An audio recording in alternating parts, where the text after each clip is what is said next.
Here with American Wash Pros. We're just doing this house. It's got a lot of algae, green algae and black algae on the side of it. It's really close to a creek here. And I just wanted to show you our low pressure techniques and how we get rid of this stuff without harming your houses or your business's siding.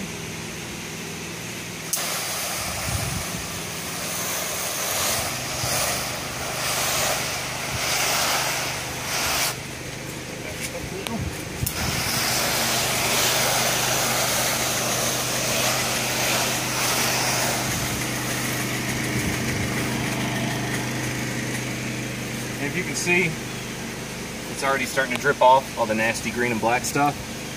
And that's it. We let it sit for a minute and it comes right off. As you can see, most of it's already fallen off and we barely rinsed it. But here you go.